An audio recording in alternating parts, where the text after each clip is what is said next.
have a daughter. Her name is Kinsley.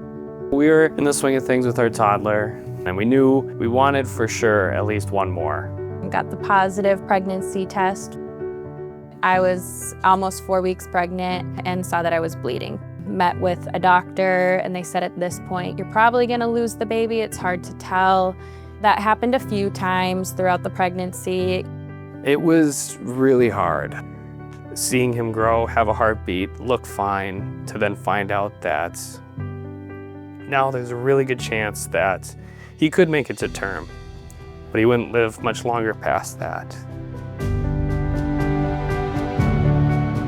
At 16 weeks, when I was at work, I started experiencing some really weird cramping. So I went into my regular OB.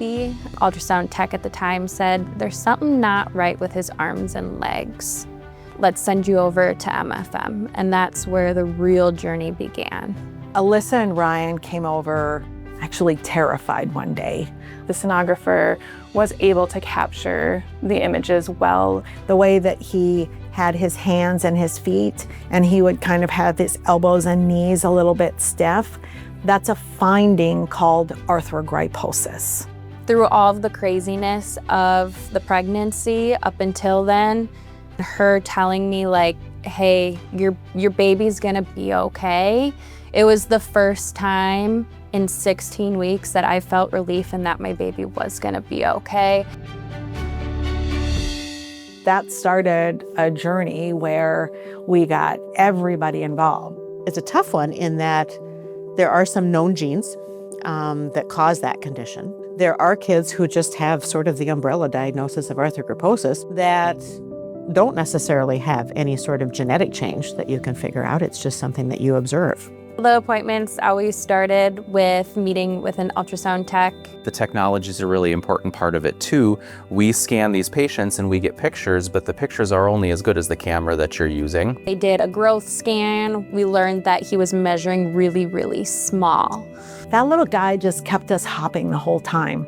Actually, I always looked forward to seeing them come in because I thought, all right, what's he got for me today? I went into MFM when I was 31 weeks on a Monday. On the part of the wellness testing that's called a non-stress test, he had a couple things that were like, Because of that, they called me and I looked at it and I said, you know what? This actually is even different for this little guy. It was a day off for her. She called me while I was sitting in the chair of the non-stress test and said, hey, don't panic. You're gonna go and spend the night at labor and delivery. We do this thing that's called continuous monitoring, which means we have belts on the mom and we watch the fetus's heart rate. Literal, in the moment information. Colton had a couple things overnight where it didn't look perfect. And so I went in the morning. As we watched the tracing over the next just few minutes, it became really clear that he needed to come out. 9 o'clock that morning, she came in and she sat down on my bed and she said, you're not gonna be stuck here for long. You bumped the 9:30 C-section, your baby needs to come out. I walked into the room at 9:25 and was told that at 9:30 I was gonna be having my second kid. His placenta was abrupting. It was starting to pull off the wall of the uterus around him. When she noticed that I was stressed and I started crying, she goes, you know what? I'm gonna go into the OR with you. I'm gonna be your doula. Very special, she cared. Less than an hour later, he was born.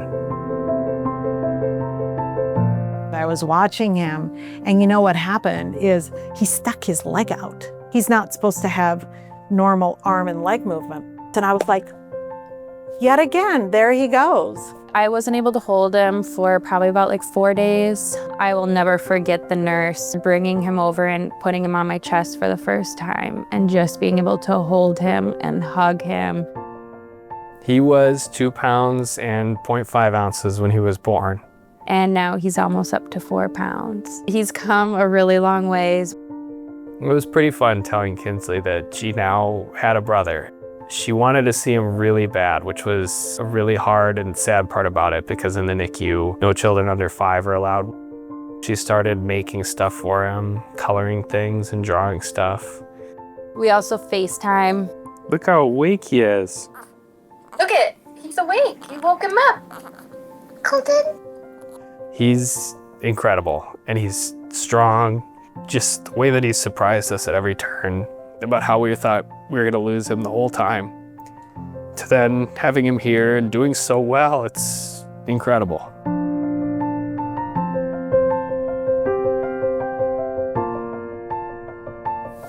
Okay, I see Daddy. You ready? Thanks. Kinsley, it's your brother. Hi. What do you think? Just take his hand up.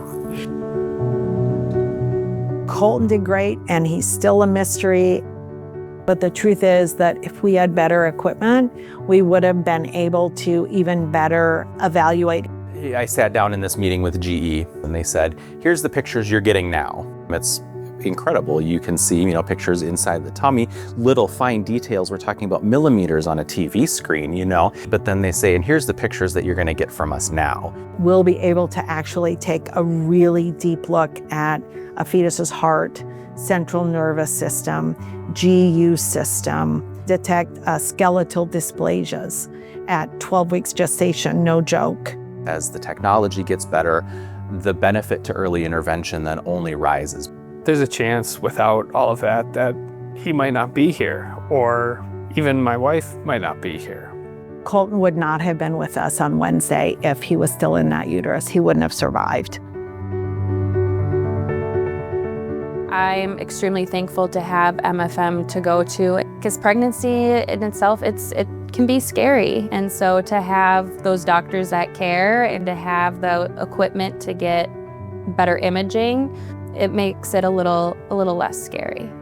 And to see how caring all of them were and how focused on the best for him and helping him and figuring out what was going on, it